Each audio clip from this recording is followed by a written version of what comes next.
Film की शुरुआत Scotland में स्थित पीबले शहर से होती है, जहां हम हेलन को देखते हैं। हेलन एक टीनेज बॉय है। हेलन के पिता की काफी बड़ी संपत्ति है। पीबले शहर में घर के पास में ही हेलन का एक ट्री हाउस है। हेलन अपना ज्यादा वक्त ट्री हाउस पर ही बिताता है। उसकी एक आदत है लोगों पर नजर रखना। हेलन के पास एक बिनोक्यूलर है, जिससे वो लोगों की एक्टिविटी पर नजर रखता है और वो हर एक चीज को एक बुक में लिखता है। एक दिन वो घर आता है। उसे पता चलता है कि उसकी सिस्टर लूसी यूनिवर्सिटी जा रही है और हेलन अब और अकेला हो जाएगा। घर में सिर्फ 4 मेंबर रहते हैं। हेलन के पिता जूलियस और उसकी सिस्टर लूसी और हेलन की स्टेप मॉम वेरिटी। हेलन की माँ बहुत पहले ही गुजर चुकी है और वो अपनी माँ की मौत की जिम्मेदार सिर्फ वेरिटी को मानता है।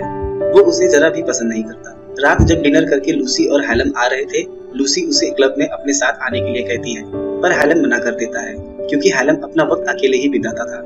रात हेलन पास के एक घर में देखता है एक महिला अपने बच्चे को फीड कर रही थी। तब हेलन उसकी ड्राइंग करने लगता है। तभी हेलन के डैड और उसकी स्टेप मॉम आ जाती है और वो घर में जाकर किस करने लगते हैं। हेलन ये सब छुप के देखने लगता है। फिर वो अपने ट्री हाउस में जाकर सो जाता है। ट्री हाउस में उसने अपनी माँ की बड़ी सी तस्वीर लगा रखी थी। जब वो ज्यादा परेशान होता तो उसे ही देख लेता था। सुबह लूसी यूनिवर्सिटी जाने लगती है। वो हेलन को आवाज देती है, पर हेलन बाहर नहीं आता। लूसी जब गाड़ी में बैठ जाती है तो हेलन भागने लगता है और लूसी को आवाज देता है, पर लूसी जा चुकी होती है। हेलन लूसी के जाने से और सैड हो जाता है। हेलन घर में लंच पे बैठा होता है। तभी हेलन के पिता कहते हैं, लूसी यूनिवर्सिटी चली गई है और हम चाहते हैं कि तुम भी ये सब छोड़ के अपनी जिंदगी में आगे बढ़ो और नए दोस्त बनाओ और कुछ पैसे भी अर्न करो। हेलन कहता है, मैं कॉलेज नहीं जाऊंगा। मैं इस घर को छोड़ के कहीं नहीं जाने वाला। उसे लगता है कि उसे यहाँ से भगाने की वेरिटी की कोई चाल है और हेलन वहाँ से उठ के चला जाता है। हेलन शाम घर में आता है।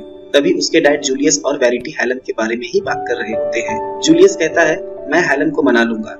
हेलन ये सब छुप के देख रहा था। हेलन अपने पास वाले झील में चला जाता है। हेलन को अपने माँ की पुरानी डूबी हुई बोट मिलती है।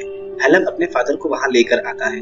वो अपने डैड से पूछता है, क्या आपने और वेरिटी ने मॉम को डुबा के मार दिया था? जूलियस बताता है, तुम्हारी माँ जिस दिन यहाँ आई थी उसने स्लीपिंग पिल्स का ओवरडोज लिया था और वो तैर के बाहर नहीं आ पाई और ये एक सुसाइड था। रात में कुछ लड़के आकर हेलन के ट्री हाउस को खराब कर देते हैं। सुबह हेलन अपना सारा सामान ट्री हाउस से निकाल के घर में ले जाके रख देता है। वेरिटी को हेलन की बुक्स मिल जाती है, जिसमें वो अपनी सारी चीजें लिखता था जब वो लोगों पे स्पाई करता था। वेरिटी हेलन के ट्री हाउस पे आती है। वेरिटी हेलन के सामने पढ़ने लगती है जो हेलन ने वेरिटी के बारे में लिखा था अपनी बुक में। वेरिटी हेलन से कहती है ये सब छोड़ के मूव ऑन करने के लिए, पर हेलन कहता है ये मेरी प्राइवेट डायरी है। हेलन को फिर से एक बार अपनी माँ की याद आ जाती है और वो वेरिटी का गला दबाने लगता है। फिर वेरिटी उसे सेड्यूस करने लगती है। हेलन खुद को संभाल नहीं पाता है और दोनों इंटीमेट हो जाते हैं एक दूसरे के साथ। उसके बाद वेरिटी हेलन को ब्लैकमेल करती है कि वो यहाँ से जाकर अपनी जिंदगी की नई शुरुआत करे। हेलन को अपने किए पे पछतावा होने लगता है। हेलन दूसरे ही दिन बिना किसी को बताए ट्रेन पकड़ के दूसरे शहर एडिनबर्ग के लिए निकल जाता है। रात वो देखता है एटीएम में उसके अकाउंट में एक भी पैसा नहीं है। वो रात एक बिल्डिंग के टेरेस पे गुजारता है। सुबह उठकर जब वो नीचे देखता है उसे एक महिला दिखती है जो बिल्कुल उसकी माँ की तरह दिखती है। हेलन उसका पीछा करने लगता है। उस महिला का नाम केट होता है। वो महिला सिटी सेंटर के बालमोरल होटल में एचआर एडमिनिस्ट्रेटर का काम करती है। हेलन जाकर उसे देखने लगता है। केट पूछती है क्या काम है। हेलन उसे कहता है कि मैं नौकरी की तलाश में हूँ। केट उसे किचन पॉटर का जॉब दे देती है। केट हेलन को किचन पॉटर के बारे में बताती है।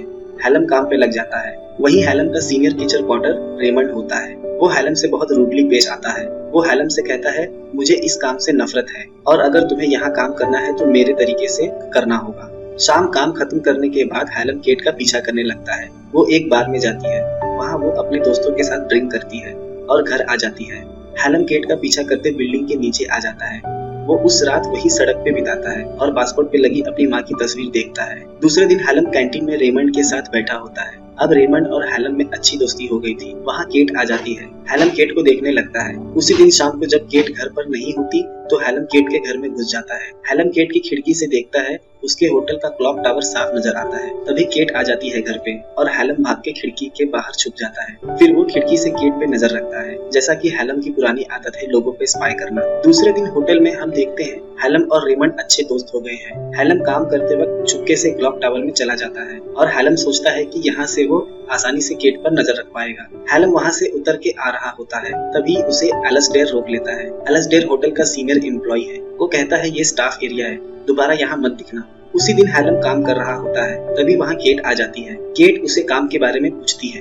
हेलन उसे बताता है वो काम को काफी एंजॉय कर रहा है। केट हेलन का एक्सप्रेशन देख के हंसने लगती है। हेलन क्लॉक टावर को अपना रहने का ठिकाना बना लेता है। वो वहाँ से बिनोक्यूलर की मदद से केट पे नजर रखने लगता है। हेलन उसे देख रहा होता है। तभी वो देखता है केट के घर में एक शख्स आता है और वो दोनों इंटीमेट होने लगते हैं। वो शख्स कोई और नहीं, होटल का सीनियर एम्प्लॉय एलिस्टेयर था। हेलन भागकर केट की छत पे चढ़ जाता है और वो दोनों को खिड़की से देखने लगता है। वो दोनों की बातों से पता चलता है कि एलिस्टेयर शादीशुदा है, उसकी बीवी और छोटी बेटी भी है। एलिस्टेयर ने एक्स्ट्रा मैरिटल अफेयर रखा था केट के साथ। उस रात हेलन बहुत दुखी हो जाता है और सुबह वो पुलिस स्टेशन में जाके अपनी स्टेप मॉम वेरिटी के खिलाफ रिपोर्ट फाइल कर देता है कि वेरिटी ने उसकी मां को मारा था। रात जब काम खत्म होने के बाद हेलन क्लॉक टावर में जा रहा था, एलिस्टेयर उसे देख लेता है और उसका पीछा करके वो वहाँ पहुँच जाता है। उस वक्त हेलन केट को ही देख रहा होता है। एलिस्टेयर उसे होटल से हमेशा के लिए चले जाने को कहता है, पर हेलन उसे ब्लैकमेल करने लगता है कि वो उसके और केट के रिलेशन के बारे में जानता है और वो सब उसकी वाइफ को बता देगा। पर एलिस्टेयर उसकी बातों को अनदेखा कर देता है और हेलन को रात होटल से निकाल देता है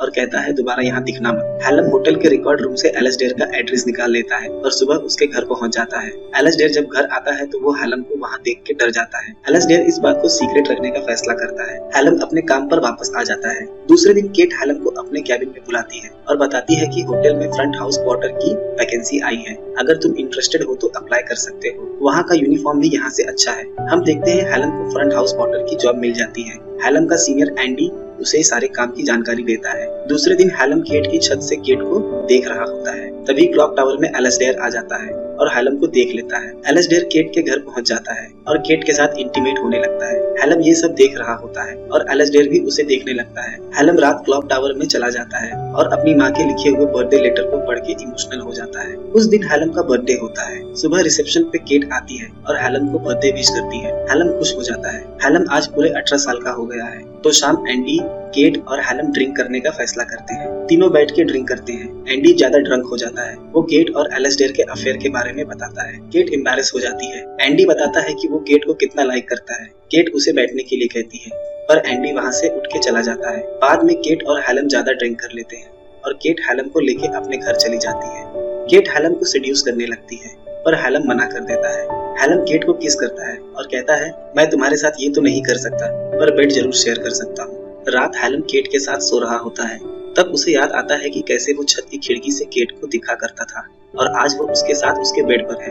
दूसरे दिन होटल में हेलन केट को डेट के लिए पूछता है। केट मना कर देती है, पर केट कहती है जो कल रात हुआ उसे भूल जाओ। हेलन वहाँ से चला जाता है। हेलन रिसेप्शन पे होता है। तभी एक कॉल आता है। एंडी कहता है तुम्हें 405 में किसी लेडी ने बुलाया है, अर्जेंट है। हेलन भीतर जाता है। उसमें कोई नहीं होता। तभी केट वहाँ आ जाती है। वो बताती है कि उसने ही हेलन को यहाँ फोन करके बुलाया है। केट हेलन के करीब आ जाती है।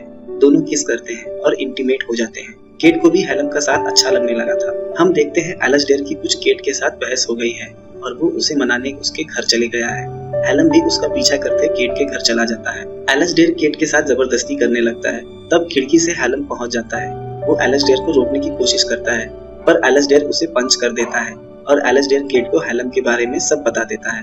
केट एलिस्टेयर को वहाँ से जाने के लिए कहती है। केट हेलन से पूछती है, तुम मुझे क्यों देखते थे छुप के? हेलन बताता है वो उसकी माँ की तरह दिखती है। केट उसे वहाँ से जाने के लिए कहती है और उसे जॉब से भी निकाल देती है। दूसरे दिन सुबह हेलन ऑफिस के बाहर बैठा होता है। तभी केट आ जाती है और वो केट को फिर से जॉब पे रखने के लिए मना लेता है। केट उसे अपने घर ले जाती है और पनिशमेंट के तौर पे न्यूड होकर उसे उसकी स्टोरी सुनाने के लिए कहती है। हेलन बताता है कि लोगों पे स्पाई करना उसके बचपन की आदत है। हेलन वहाँ से जाने लगता है। केट उसे रोक लेती है। हेलन अपना सामान केट के घर लाया होता है। वो केट को अपनी माँ की फोटो दिखाता है और उसके सामान में एक ड्रेस भी होता है। हेलन बताता है वो उसकी माँ का है। हेलन बताता है कि वो अपनी माँ को बहुत मिस कर रहा है। केट वो ड्रेस पहन के आती है। केट को उस ड्रेस में देख के हेलन को अपनी माँ की याद आ जाती है और वो इमोशनल होकर रोने लगता है। केट उसे कंफर्ट करने लगती है। फिर दोनों एक साथ काफी एंजॉय करते हैं। हेलन उसे दिखाता है कि कैसे वो खिड़की से केट पर स्पाई करता था। दोनों एक दूसरे के साथ काफी टाइम स्पेंड करते हैं। दूसरे दिन हेलन को ढूंढते हुए हेलन के फादर और उसकी स्टेप मॉम वैरिटी होटल आ जाते हैं। उन्हें हेलन का पता उस पुलिस स्टेशन से चलता है जहां हेलन ने वैरिटी के खिलाफ रिपोर्ट दर्ज करवाई थी। जूलियस केट को देख के शॉक हो जाते हैं। हेलन के फादर उसे कहते हैं कि वो अपनी मॉम की वसीयत में साइन कर दे ताकि उनपे जो कर्ज है वो उसे चुका सके, पर हेलन मना कर देता है। वैरिटी केट को लेकर गलत शब्दों का प्रयोग करती है। हेलन रात भर वैरिटी के कहे शब्दों के बारे में सोचता है और वो पीपले अपने घर चला जाता है। वो वैरिटी को बांध के अपने घर के झील में फेंक देता है। फिर हैलम को अपनी गलती का एहसास होता है और वो वैरिटी को बाहर निकालता है और उससे माफी मांगता है। वैरिटी वहाँ से चली जाती है। उसके फादर वहाँ आ जाते हैं। वो बताते हैं कि तुम किसी को ऐसे ब्लेम नहीं कर सकते। तुम्हारी माँ ने सुसाइड किया था। वो मेरे साथ नहीं रहना चाहती थी और मैं भी टायर्ड हो गया था उसे रोकते रोकते। जूलियस बताता है कि तुम्हारी मॉम तुम्हें बहुत प्यार करती थी। हैलम इमोशनल हो जाता है और जूलियस के गले लग जाता है। दूसरे दिन हैलम एडिनबर्ग केट के घर आ जाता है। केट कहती है, मैं रिलेशनशिप में बहुत खराब हूँ और मैं अब रिलेशनशिप नहीं रखना चाहती। केट कहती है, तुम मुझसे 5 साल बाद आके मिलना। हैलम पूछता है, क्या तुम तब भी इतनी खूबसूरत रहोगी? केट स्माइल करती है और हैलम फिर एडिनबर्ग के स्ट्रीट पे निकल जाता है। हैलम पहली बार इतना खुश था जिंदगी को लेकर। फिल्म यहीं खत्म हो जाती है। अगले वीडियो में मिलते हैं एक नए एक्सप्लेनेशन के साथ।